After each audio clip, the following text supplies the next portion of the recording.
guys, welcome to Megabyte. I'm Freddy and today we are gonna be printing with an exotic PLA. It's the wood one. It's a wood PLA that I just ordered a test piece of. I'm gonna show you a close-up somewhere around here of the filament. But yeah, I haven't tried printing wood filament yet, so I was kinda unsure if it's gonna work or just plug up the system, because we're running the Ender 3 stock, and the only thing we did was change some of the printer profiles. The only thing we did was change the printer profile. But the thing I wanted to try was if the Ender 3 was able to print wood filament on a stock printer. But let's go with the intro.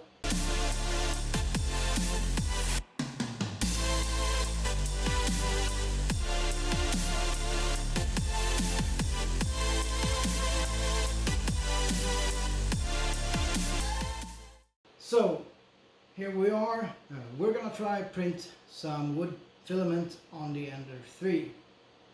Things to note though, the Ender 3 is rocking a 0.4mm nozzle, which is not gonna happen according to the manufacturers. That tells us that we're gonna use minimum 0.5mm, but I wanted to try. Seen 3D Maker Noob done it, and his prints worked out just great. So I knew it was possible. I just wanted to try it out myself and see if it really worked. So wood filament on a stock printer is kind of a risk if you're not taking some extra steps to help the printer out, because all the wood filament actually has wood chips in it.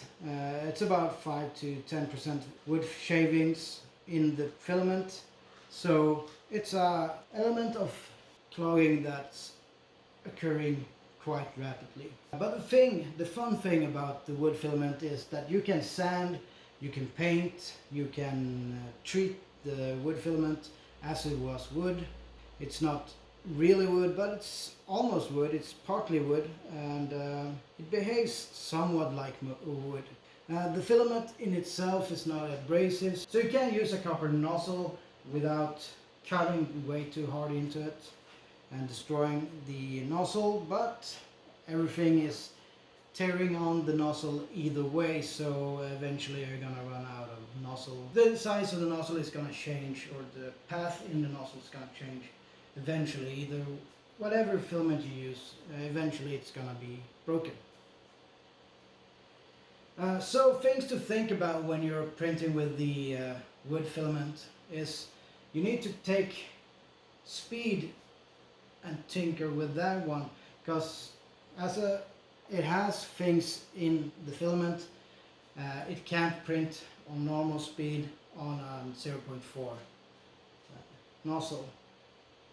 Another thing you need to take into account is the heat you use, how hot you have the filament extrude from your printer, and the retraction is another thing you need to take a look at when or if you want to print with wood.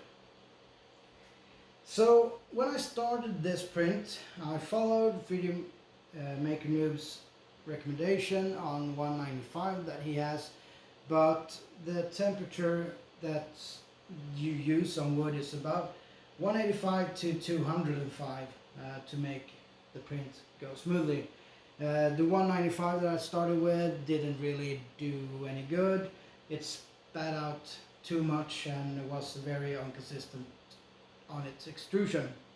So I bumped up the temp to 205 and it started to work a whole lot better.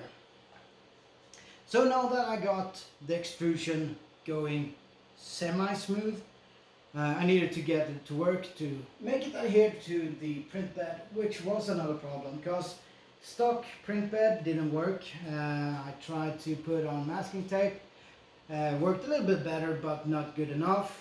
So I went to hairspray and that helped some, I guess, but not sure how much really. So when that dried out, I put on some glue stick, and that helped almost enough. I started getting lifts in the print because it couldn't hold when the extrusion wasn't going 100% clean. So I ended up using some school glue or hobby glue, this white thing, to make it stick and stay on the build plate. Now we're in business. That really worked out fine. We got the filament to stick to the build plate, and we got the filament to extrude smooth-ish. We're not gonna get perfect extrusion because of the size of the nozzle and the filament nature, but we made it work good. So when it comes to speed, I slowed it down. I print at 50 millimeters per second, which is not that low. It's just a little less than I normally use on PLA, which is 60. I could probably bump it up on PLA, but I don't. So back to the print, we did do a 0.2 millimeter layer height, and we did a 10 millimeter retraction and 1 millimeter coast. So this is what it spat out. Groot. The one thing that I noticed was he had a hairy chest, and that's really not Baby Groot's nature to have a hairy chest, so that was just making a stringy print, but well, it's wood filament. We're gonna learn to survive and live with it. It was just a small little touch and it fell off. It actually fell off when I removed it from the printer. Most of it, and the rest I was just touching the Groot print and it fell off. There is a few stringy parts left, but it's not a lot. What else did we do? We removed C-hop from the print. We don't want it to lift and create even more stringiness. And the one thing that I think did the biggest change was this little piece that I put on the filament as it goes through the PDFE tube or the Bowden tube, which basically is just a dishwasher sponge with a few drops of oil on it that where you basically wipe down your entire thread just as it enters the Bowden tube